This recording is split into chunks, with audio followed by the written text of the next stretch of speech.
comigo, jovens, estamos de volta para falar num dos melhores podcasts do país, falando com a melhor feira também, uma das melhores feiras que tem aqui no Rio de Janeiro. E hoje, para conversar com vocês, eu trouxe um sindicante.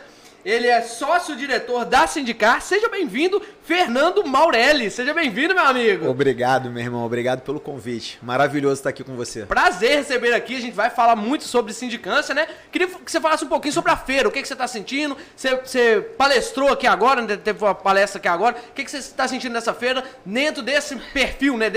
Dentro do Rio de Janeiro aqui? Então, é meu segundo ano aqui na feira, né? Sim. Eu gosto muito do Felipe, que é o organizador. Gosto da organização, gosto do formato da feira. É a segunda feira de proteção veicular no estado, então eu tenho que estar presente. Sim. Principalmente porque a Sindicar é a maior empresa de sindicância veicular aqui do Rio de Janeiro. Representa uma fatia grande do mercado aqui, né? Grande do mercado, mais da metade do mercado de proteções veiculares trabalha com a gente.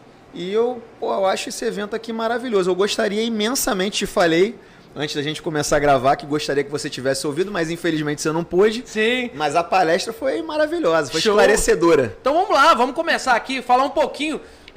Eu vi que você ficou muito tempo ali, o pessoal realmente gostou, tem falado muita coisa, cara, foi pertinente. Queria que você pontuasse aí alguma coisa que você falou, alguma das coisas que você falou na palestra, que é importante para o público também entender.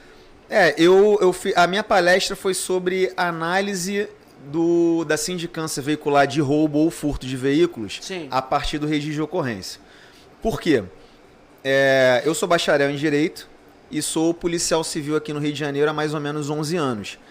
Então, na minha opinião, o registro de ocorrência, ele é um dos elementos...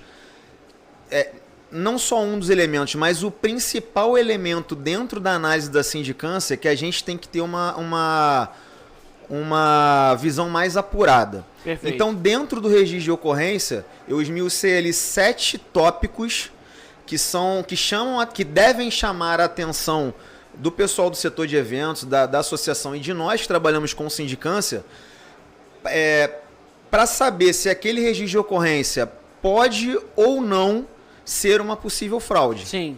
Então, são 7 fundamentos ali que são importantes para entender, né? Isso. Dentre esses aspectos no registro de ocorrência, eu esmiucei ali, diferenciei, né, o registro de ocorrência.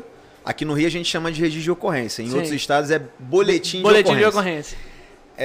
A diferença entre o registro de ocorrência e o registro de ocorrência aditado. Então, o registro de ocorrência é o registro original. É aquele que a pessoa, quando foi roubada ou furtada, ela vai até a delegacia, pede para fazer o registro, o policial plantonista vai e confecciona o registro. E o registro de ocorrência aditado, que muitas pessoas não sabem, é um registro de ocorrência após a confecção do registro original. Perfeito. É um registro com uma retificação. Seja por uma informação incorreta, seja para acrescentar alguma informação ou alterar alguma informação. Sim. Dentro do aspecto da sindicância, essa informação é muito relevante. Por quê? Nós lá na Sindicar já pegamos fraude do seguinte: o associado ele entrega apenas o registro de ocorrência aditado. Sim. Quando ele entrega o aditado, a associação não sabe, mas a gente que trabalha sabe que tem um registro anterior. Então, a gente sempre pede o registro anterior. Como é que funcionam as fraudes? Por exemplo, um exemplo de uma fraude que nós já pegamos lá. No registro original, a vítima era uma mulher não habilitada. E no registro de ocorrência aditado, que a pessoa entregou para a associação, era um homem habilitado. Ou seja, ele percebeu ou achou que ele não teria o pleito dele indenizatório autorizado. Sim. Pela associação, e alterou no registro de ocorrência a vítima, botando uma pessoa de outro sexo e habilitada. E aí a gente analisa e pega isso lá na sindicância. Sim. Mas muitas associações não sabem isso. Inclusive um advogado de renome até me abordou no final da palestra e falou: cara, parabéns, não sabia que isso existia, vou ficar mais atento a isso. complicado, né? Exatamente. É porque assim, o nosso país é tão diverso, né? Que acaba tendo pessoas que fazem coisas que a gente, do arco da velha, que a gente nem sabe. Exatamente. Queria que você me pontuasse um pouquinho de como as associações podem ajudar o sindicante a olhar melhor a questão da fraude, como ela pode auxiliar ali no primeiro contato com o associado. Então, eu sempre falo para as minhas clientes que se ela puder, né, a associação puder, através do setor de eventos dela, fazer a abertura do evento presencialmente, seria excelente. Eu sei que muitas são muito grandes e não é possível fazer todas as aberturas de evento presencialmente. Sim. Mas pelo menos as que chamem a atenção deles por uma possível fraude ou possível irregularidade.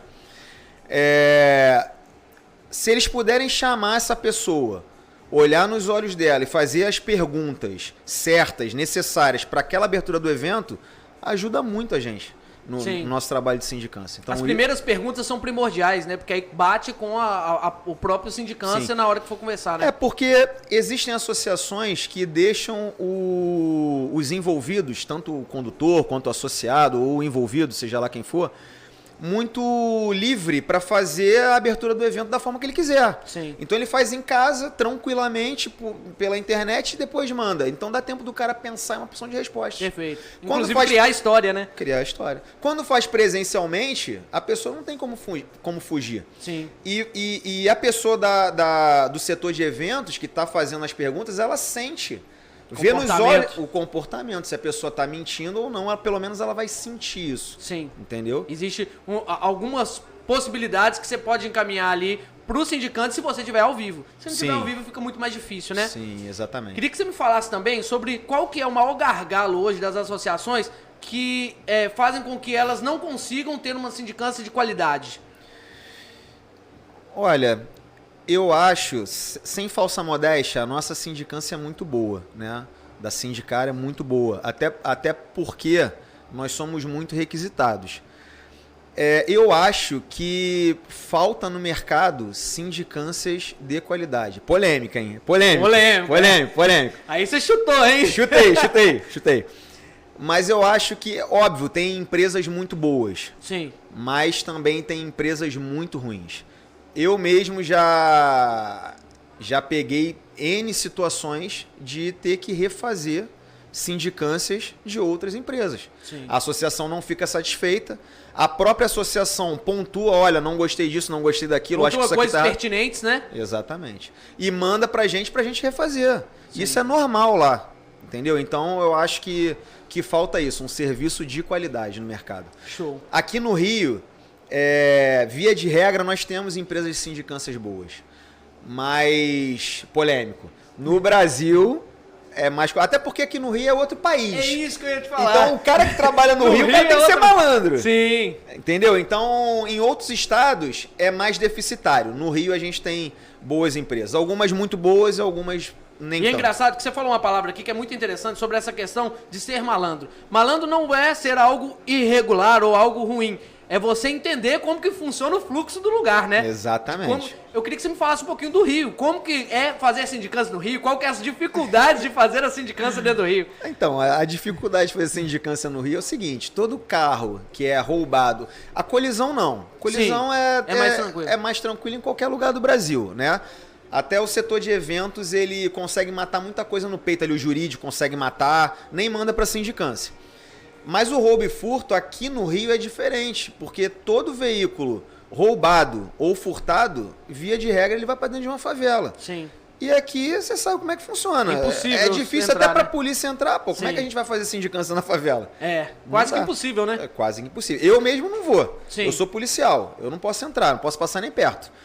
Os meus sindicantes eu falo para não ir. Sim. Até eles mesmo que não são policiais, correm risco, né? Com certeza, corre risco. Então eu falo, cara, a tua vida não vale uma sindicância. Sim. Então a gente tenta analisar todos os aspectos daquela sindicância antes do veículo ter entrado na favela, até porque lá dentro a gente não consegue câmera, não tem. Sim. Os bandidos não permitem instalação de câmera, a gente não consegue testemunhas, porque os bandidos não permitem que as pessoas falem, e a gente não vai encontrar nada de relevante. Sim. Então a gente faz a análise toda aqui fora e tenta entregar o resultado da melhor maneira possível. por isso é tão importante as informações precisas, né? Por isso é importante a quantidade de informações que a associação precisa de captar para que, na hora que ela entregue para o sindicante, essas informações ajudem na perícia, né, ali. Lá na Sindicar, eu sei que existem empresas de sindicância que só aceitam a solicitação da sindicância quando vem a documentação toda completa. Lá na Sindicar, não. Eu aceito a solicitação de sindicância mesmo com alguns ou vários documentos faltando. Por quê?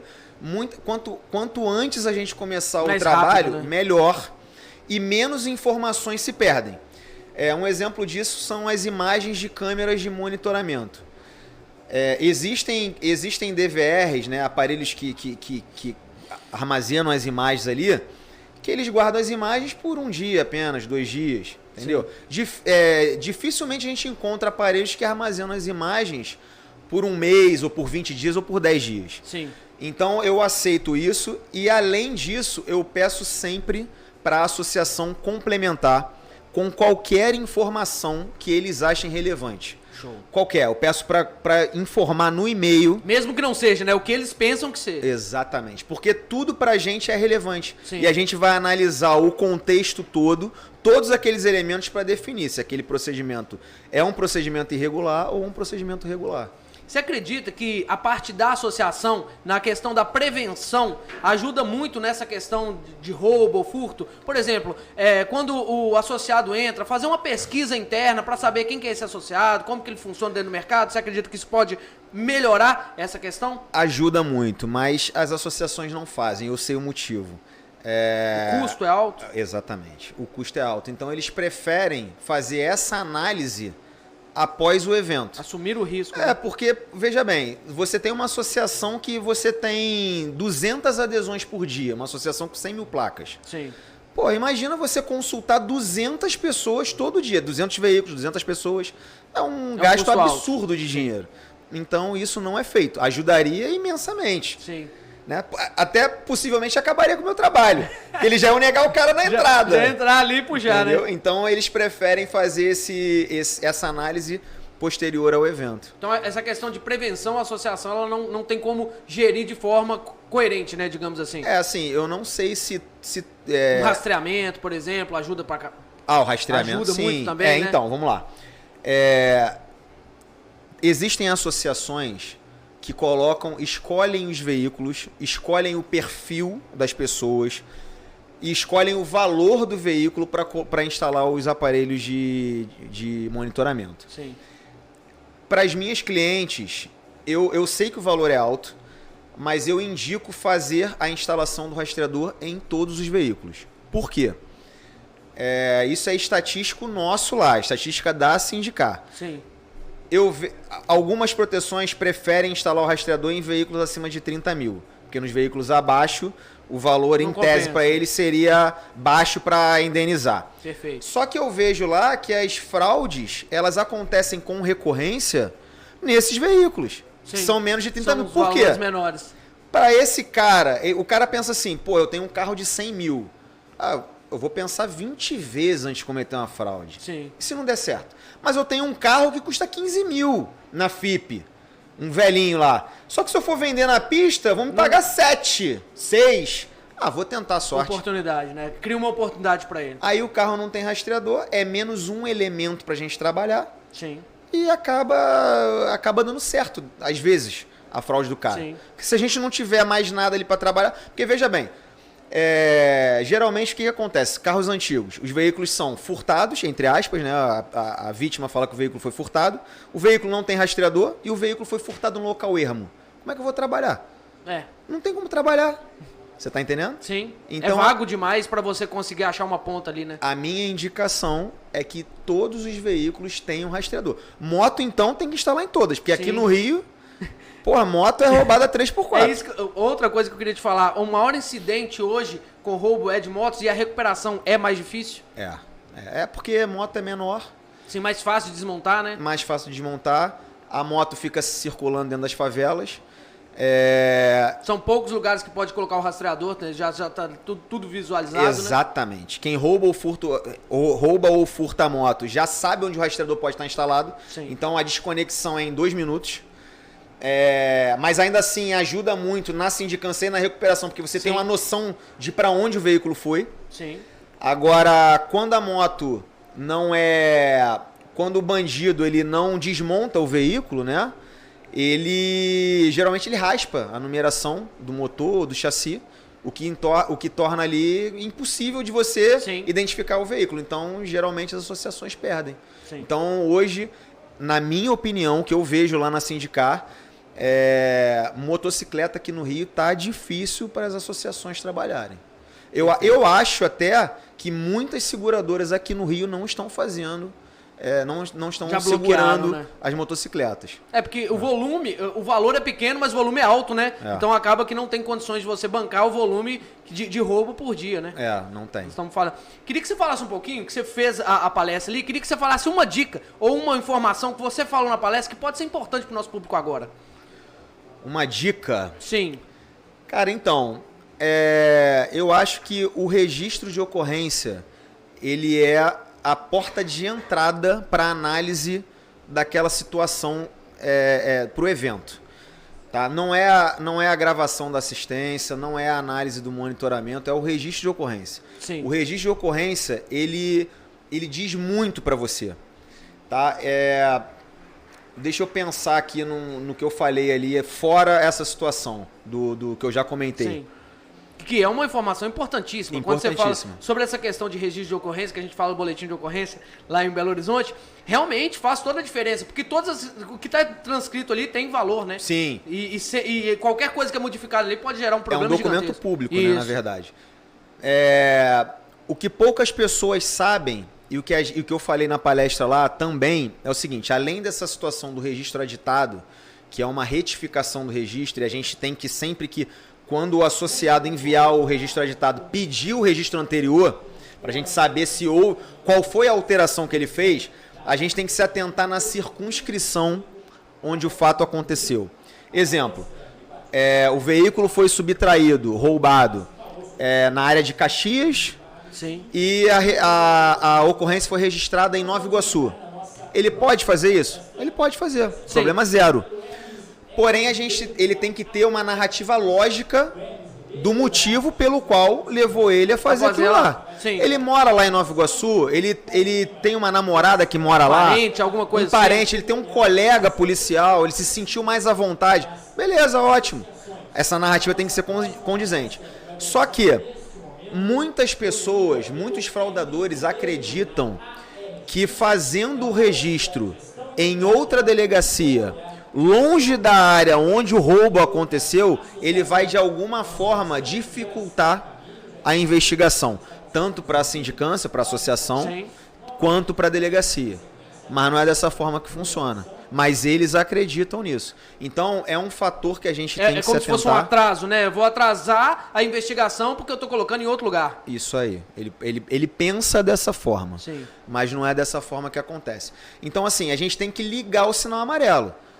Aqui no Rio de Janeiro, as pessoas podem registrar a ocorrência em qualquer delegacia distrital. Qualquer uma. Eu posso ser roubado em Campos de Goytacazes e registrar a ocorrência no Meia. Sim. Mas eu tenho que ter um motivo, pô. Se eu fui roubado em Campos, eu moro em Campos, minha mulher mora em Campos, minha família é toda de Campos. Pô, por que eu registrei no Meia? Sim. Qual que é o motivo sobre Entendeu? isso? Então, ele explicando, tá tudo bonitão, beleza, não tem problema nenhum. Perfeito.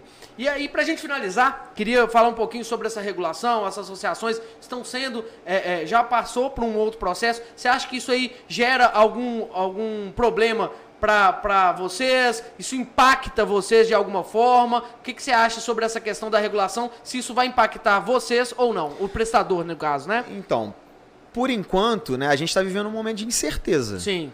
Então, por enquanto, essa regulação não está afetando o nosso trabalho. Mas pode ser que, se for regulamentado da forma que está sendo, né, porque a lei ela não diz como vai ser. Tem as diretrizes. Não tem as diretrizes. Eu acredito que pode impactar sim, principalmente se as associações menores deixarem de existir. Sim. Porque hoje eu trabalho aqui no Rio com mais de 100 associações de proteção veicular. O grande fluxo é com as menores, com né? as menores. A grande maioria das associações do Brasil são de associações até 1.500 placas, 2.000 placas. Raras são as associações que têm 15 mil itens, sim, 30 sim. mil, raras são. A gente cria um período aí de 70% a 80% das associações são menores aí de 3 mil itens. Sim. Então isso é um pouco preocupante para todo mundo. Eu ando conversando com alguns colegas aí que trabalham no mercado. A gente está preocupado, não sabe como vai ser. Mas até então, até o momento, tá tudo seguindo tranquilo. Perfeito. Vou pedir agora para você olhar para a câmera e falar, né? Como encontrar você, suas redes sociais, pra gente encerrar esse bate-papo aqui. Então, o meu Instagram, Fernando_Maurelli. A Sindicar não tem Instagram, até porque se eu fizer um Instagram da Sindicar, vai ver uma porção de fraudador lá ficar falando uma porção de abobrinha, não tem. Mas o meu é Fernando_Maurelli. E o site da Sindicar é sindicar.org. Procura a gente lá, pode me chamar no Instagram e você vai ser muito bem atendido. Perfeito. Valeu? Fernando, muito obrigado. Obrigado a você. Nós vamos conversar novamente aí, nós vamos ter um papo mais longo aí, né? Mas a gente fica por aqui e a gente volta daqui a pouco com mais entrevistado. Tamo junto. Obrigado. Um abraço. Valeu.